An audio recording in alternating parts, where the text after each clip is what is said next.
3 തരം മീനുണ്ടായിരുന്നു. അപ്പോൾ അതിൽ മണങ്ങായിരുന്നു കൂടുതലുണ്ടായിരുന്നത്. അപ്പോൾ മണങ്ങ് നല്ല മുള്ളുള്ള മീനാണ്. വറുത്താലൊക്കെ നല്ല ടേസ്റ്റാണ്. അപ്പോൾ ഇങ്ങനെ തയ്യാറാക്കുന്ന മീൻ ഇഷ്ടമുള്ളവരെല്ലാവരും വീഡിയോ ലൈക്ക് ചെയ്യാൻ മറക്കരുതേ.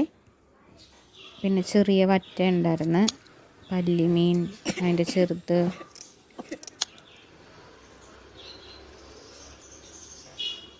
ഇത് ഇങ്ങനെ വെച്ചാലും ടേസ്റ്റാണ് കഴിക്കാൻ.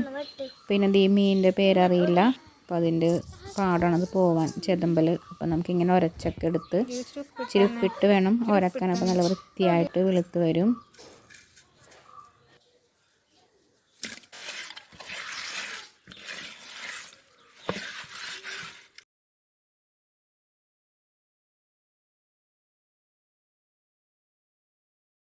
ഇനി കുറച്ച് ഒരു പിടി മല്ലി നമുക്കൊന്ന് വറുത്തെടുക്കാം.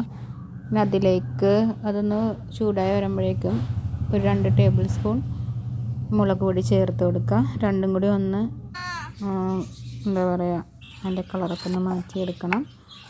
എന്നിട്ട് അതൊന്ന് വെള്ളം ചേർത്ത് അരച്ച് വെക്കുക. പിന്നെ അതിലേക്ക് 2 സവാള, ഒരു 3-4 പച്ചമുളക്, ഇതെല്ലാം കീറിയെടുക്കുക. പിന്നെ അതിൽ ഇച്ചിരി വെളുത്തുള്ളി ഒരു 4 അല്ലി മതി.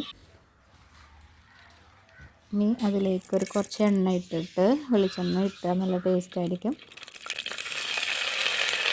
ഇതിലേക്ക് 1 ടേബിൾ സ്പൂൺ ഉലുവ, കറിവേപ്പില, വെളുത്തുള്ളി, സവാള, പച്ചമുളക്, ആ രീതിയിൽ ആ ഒരു ഓർഡറിൽ ചേർത്ത് കൊടുക്കുക. പിന്നെ നല്ലോണം വഴറ്റി വരുമ്പോഴേക്കും നമ്മൾ നേരത്തെ മല്ലിയും മുളകും വറുത്തില്ലേ, അത് നല്ല മിക്സിയിൽ അരച്ച് പേസ്റ്റ് രൂപത്തിലാക്കി അതിട്ട് കൊടുക്കുക. ഇനി അതിലേക്ക് തക്കാളി, പിന്നെ പുളി, അതെല്ലാം ഒന്ന് തിളച്ച് വരുമ്പോഴേക്കും നമുക്ക് മീൻ കഷ്ണങ്ങൾ ചേർത്ത് കൊടുക്കാം.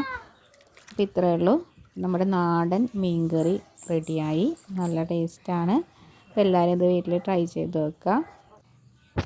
വീഡിയോ ഇഷ്ടമായാൽ ലൈക്ക് ചെയ്യാൻ മറക്കരുത്. സബ്സ്ക്രൈബ് ചെയ്ത് ചാനൽ സപ്പോർട്ട് ചെയ്തേക്കണേ. Thanks for watching.